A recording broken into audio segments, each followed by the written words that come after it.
Welcome to our YouTube channel आइगन classes, जिसमें कि आपको पता है कि हमारी PYQ सीरीज़ चल रही है। ठीक है, जिसमें आज हम करेंगे shear strength of soil. Shear strength of soil हमने कल भी करी थी, जिसमें हमने कुछ क्वेश्चन उसमें करे थे, और आज हम शेयर स्ट्रेंथ ऑफ सॉइल को कंप्लीट ख़त्म कर देंगे। ठीक है, चलिए। और शेयर स्ट्रेंथ ऑफ सॉइल के बाद एक चैप्टर और बचेगा जो बहुत छोटा चैप्टर है, जिसमें आज तक सिर्फ 2 क्वेश्चन आए हुए हैं। Stability of soil, stability of soil. ठीक है, इसका क्या नाम है, सिर्फ 2 क्वेश्चन आए हुए हैं। इन्हें भी मैं आपको साथ के साथ इसे भी याद कंप्लीट कर देंगे। चलिए, आज के हम क्वेश्चन स्टार्ट करते हैं। पहला, शेयर स्ट्रेंथ ऑफ सॉइल के लगभग 7-8 क्वेश्चन है, उसके बाद 2 क्वेश्चन है हमारे स्टेबिलिटी ऑफ सॉइल के। चलिए, पहला क्वेश्चन, आज का पहला क्वेश्चन करते हैं। The equation of tau equal to CN is given by. जो हमारी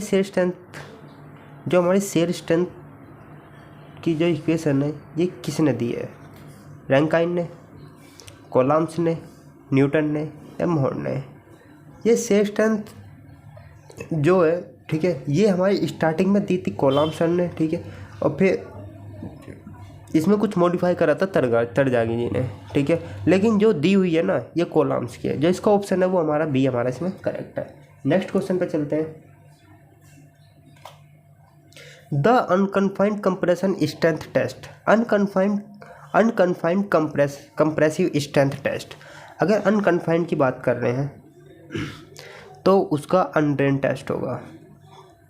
अनकन्फाइंड की अनड्रेन टेस्ट, तो ऑप्शन ए हमारा इसमें सही है। नेक्स्ट क्वेश्चन पे चलते हैं।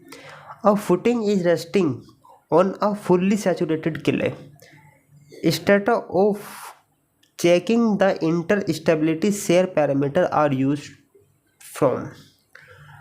देखिए, इसमें मैं आपको बताऊं, इस क्वेश्चन में कह रहा है कि हमारी फुटिंग है जो सैचुरेटेड क्ले, मतलब सैचुरेटेड क्ले पर रखी हुई है। फुल्ली सैचुरेटेड क्ले है, हमने उस पर फुटिंग बनाई हुई है। ठीक है, रखी हुई है, कुछ भी मान सकते हैं। और उसकी internal stability shear parameter are used from. Internal stability और शेयर पैरामीटर जो हम चेक करेंगे किस टेस्ट से करेंगे? Consolidated undrain test, unconsolidated drain test, या अनकंसोलिडेटेड अनड्रेन्ड टेस्ट, या unconsolidated undrain test with pore pressure measurement. अब देखिए, क्ले है, अगर आपने ट्राइएक्सियल टेस्ट सही से पढ़ा होगा तो उसमें हमने 4 कंडीशन बताई हैं। ठीक है, कहीं भी पढ़ा हो तो उसमें 4 कंडीशन है। ठीक है, एक है ये, ठीक है, 4 कंडीशन है, एक सेटिस्फाई नहीं होती, सिर्फ ये 3 कंडीशन बचती है। तो एक ऑप्शन तो हमारा गलती हो गया। ठीक है, अब इन 3 में से हमें बताना है। अब हम किले की बात करें, अगर किले हमारे पास, इसके पार्टिकल बहुत छोटे हैं, ये है हमारे पास किले, एक है हमारे पास सैंड। अगर मैं इसमें बात करूं कंसोलिडेटेड का मतलब, कंसोलिडेटेड और अनड्रेन टेस्ट। कंसोलिडेटेड मतलब शुरू में पानी निकालना, और जब हम इसमें, ठीक है, और ड्रेन का मतलब, अनड्रेन का मतलब बाद में पानी नहीं निकालना। मैंने आपको ट्राइएक्सियल टेस्ट कल भी बना के दिखाया था, आज फिर बनाता हूँ। ये हमारा ट्राइएक्सियल, ये हमारा सोइल सैंपल। ठीक है, यहाँ पे है रबर मेम्ब्रेन, और ऊपर है यहाँ पर प्लेट, एक प्लेट यहाँ पर है। यहाँ पर हम एक्सटर्नल सेल प्रेशर लगाते हैं, और यहाँ पर एक प्रेशर लगाते हैं जो हमारा कन्फाइंड प्रेशर होता है, कंप्लीट, जिसमें वाटर के थ्रू या गैस के थ्रू, किसी के भी थ्रू, मतलब वाटर के थ्रू लगाते हैं। ठीक है, और यहाँ पर होता है पोर प्रेशर मेजरमेंट मीटर। अब हम क्या करते हैं, ठीक है, अगर पहले हम लगाएंगे ये वाला प्रेशर, जब इस प्रेशर में लगाएंगे तो यहाँ पे हम वाटर को खुला छोड़ देंगे, उसे बोलते हैं कंसोलिडेटेड, अगर पानी को खुला छोड़ देंगे। ठीक है, और फिर उसके बाद जब हम ये सेल प्रेशर लगाएंगे या डेविएटरी स्ट्रेस लगाएंगे, ठीक है, उसके बाद लगाएंगे, उसके बाद भी खुला छोड़ देंगे तो होता है ड्रेन। ठीक है, तो कंसोलिडेटेड ड्रेन टेस्ट हो गया। ठीक है, फिर एक हो गया कि इसमें हमने ये पानी, मतलब इसमें पहले लगाया हमने ये वाला प्रेशर, उसमें तो हमने मतलब कि उसमें तो हमने पानी खुला रखा, लेकिन दूसरे में बंद कर दिया, उसे बोलते हैं कंसोलिडेटेड अनड्रेन टेस्ट। ठीक है, मतलब कि इसमें जो हमने पहले प्रेशर लगाया ये वाला, ठीक है, कन्फाइंड प्रेशर लगाने के बाद हम इसे लगाया और पानी हमने खुला छोड़ दिया, मतलब पोर वाटर प्रेशर हमने खुला छोड़ दिया तो पानी बाहर निकल गया। ठीक है, वो कौन सा हो गया? कंसोलिडेटेड। फिर हमने सेल प्रेशर लगाया, फिर हमने क्या नाम है, इसे पानी को बंद कर दिया सेकंड स्टेज में। ये 2 स्टेज में होता है, ठीक है, टेस्ट है। सेकंड स्टेज में हमने पानी को बंद कर दिया तो हमारा होगा अनड्रेन्ड। अगर सेकंड स्टेज में चल रहा होगा तो ड्रेन्ड। ठीक है। तो इसकी 4 कंडीशन होती हैं इसी तरीके से दोनों की, लेकिन एक इसमें सेटिस्फाई नहीं होती। कौन सी? अगर मैं बात करूं कि हमने पहले ये वाला प्रेशर लगा दिया, उस टाइम तो मैंने बंद कर रखी है वॉल, ठीक है, कोई वॉल है मैंने बंद कर रखी है, लेकिन जब मैंने जब ये प्रेशर लग गया, लगने के बाद फिर मैंने ये प्रेशर लगाया तो ये खोल दी, ठीक है, उस कंडीशन को बोलते हैं अनकंसोलिडेटेड ड्रेन, ठीक है। अनकंसोलिडेटेड मतलब अनकंसोलिडेटेड ड्रेन। अब अनकंसोलिडेटेड ड्रेन कैसे हो जाएगा, एक बार समझने की कोशिश करो। अगर मैं अनकंसोलिडेटेड ड्रेन की बात करूं तो जो अनकंसोलिडेटेड ड्रेन, ठीक है, अनकंसोलिडेटेड मतलब कि पहले तो हमने पानी छोड़ा नहीं, मतलब कि जैसे ये स्ट्रेस लगाया तो पानी छोड़ा नहीं, इसमें पोर वाटर प्रेशर मतलब वर्क कर रहा है इस सॉइल में। उसके बाद मैंने डेविएटर स्ट्रेस लगाया तो पोर वाटर प्रेशर जो इसका प्रेशर होगा, इसका प्रेशर होगा, दोनों का प्रेशर मिलकर हमें पानी को बाहर निकाल देगा, ठीक है। तो उसमें अनकंसोलिडेटेड नहीं होगा, तो ये वाली जो कंडीशन है ये एग्जिस्ट नहीं करती, ठीक है। अब ये 4 होती हैं, एक होती है यूडी, ठीक है, एक होती है सीडी, एक होती है यूयू, ठीक है, और एक होती है सी यू। मतलब कि अब एक में से मैंने आपको बता दिया अनकंसोलिडेटेड ड्रेन, ये वाली जो होती है ये हमारी सेटिस्फाई नहीं होती है, तो ये 3 होती है unconsolidated drain, unconsolidated undrain, consolidated undrain, ठीक है। ये 4 हमारी कंडीशन होती हैं जिसमें से सिर्फ ये 3 सेटिस्फाई होती हैं ट्रायक्सियल टेस्ट के लिए, ठीक है। चलिए मैंने ट्रायक्सियल टेस्ट का आपको थोड़ा बेसिक बता दिया है। अब मैं इस क्वेश्चन की बात कर दूं किले। अगर कोई किले है, ठीक है, किले की अगर मुझे स्ट्रेंथ पता करनी है तो मैं इस पर अगर स्ट्रेस लगाऊंगा तो इसका क्या नाम है, पोर वाटर जो है निकलने में बहुत ज़्यादा टाइम लगेगा। तो हमारे पास ऐसा तो है नहीं कि हम इसे सालों साल छोड़ देंगे उसके बाद क्या नाम है हम स्टार्ट करेंगे अपना कंस्ट्रक्शन, नहीं। जो हम कंसोलिडेट जो किले हैं, ठीक है, इसके एग्जाम्पल लिखवाए भी होंगे अगर आपने कहीं से सोइल पढ़ी होगी। जो हम किले के लिए जो टेस्ट करते हैं ना वो हम यूयू टेस्ट करते हैं। यूयू मतलब अनकंसोलिडेटेड अनड्रेन टेस्ट, मतलब दोनों बारी हम इसकी क्या नाम है वॉल बंद करते हैं, उस हिसाब से हम इसका इस तरीके से हमने शेयर पैरामीटर निकाल दें। तो ऑप्शन हमारा इसमें सी सही है। तो नेक्स्ट क्वेश्चन पे चलते हैं। The direct shear test suffer from the following disadvantage. अगर डायरेक्ट शेयर टेस्ट है, ठीक है, मैंने आपको कल भी बताया था डायरेक्ट शेयर टेस्ट के बारे में।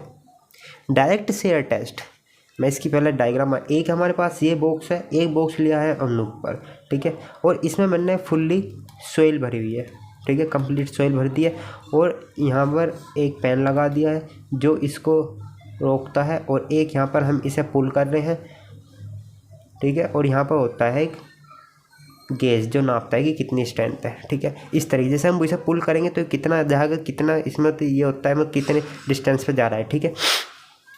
अब इसमें क्या क्या होता है, ठीक है, इसमें क्या क्या डिसएडवांटेज है।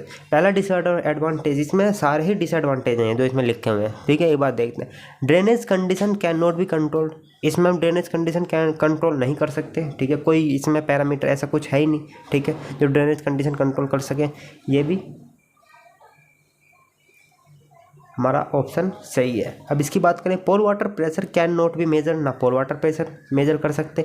Share stress on the failure plane is not a uniform, ठीक है, यूनिफॉर्म नहीं है, हमें प्री डिटरमाइंड है, ठीक है, यूनिफॉर्म नहीं है, तो हमारा ये भी सही ऑप्शन है, नॉन यूनिफॉर्म है, ठीक है। तो डी हमारा ऑप्शन करेक्ट है इसका। तो नेक्स्ट क्वेश्चन पर चलते हैं। The triangle test is usually carried out as. अगर मैं ट्रायंगल टेस्ट की बात करूँ तो किस किस के लिए कर सकते हैं, मैंने आपको पहले बताया था किसके लिए नहीं करते हैं। 4 कंडीशन बनती हैं, 4 कंडीशन में किसके लिए नहीं करते हैं, कंसोलिडेटेड अनड्रेन के लिए नहीं करते हैं। तो अनकंसोलिडेटेड अनड्रेन के लिए, इसके लिए भी करते हैं, कंसोलिडेटेड अनड्रेन के लिए, कंसोलिडेटेड अनड्रेन के लिए, ठीक है, इसके लिए भी करते हैं।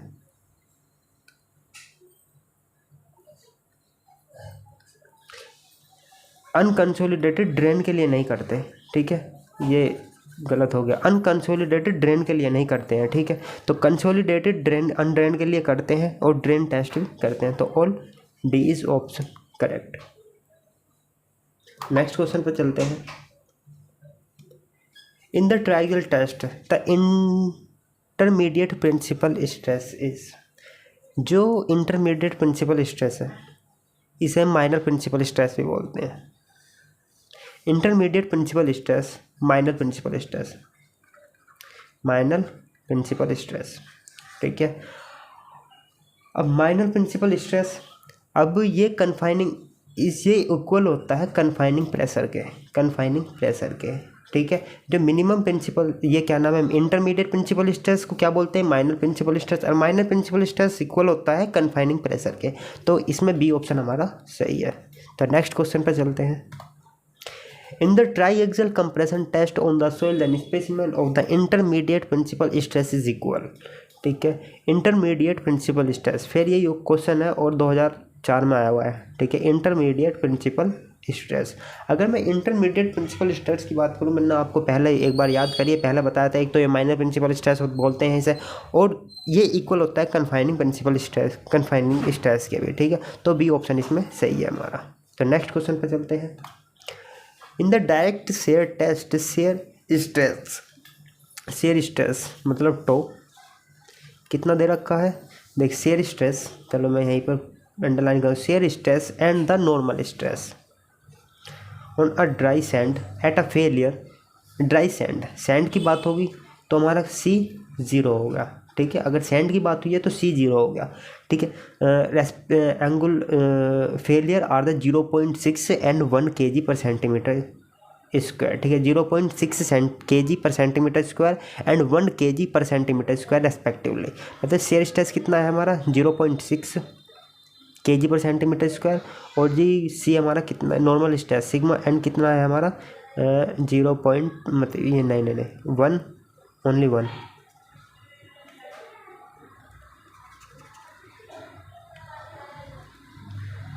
वन kg पर centimetre square respective. The angle of internal friction of the sand will be nearly, हमें एंगल ऑफ इंटरनल फ्रैक्शन निकालना है। तो मैंने आपको बताया था इसका formula tau equal to C plus के सिग्मा एन tan phi,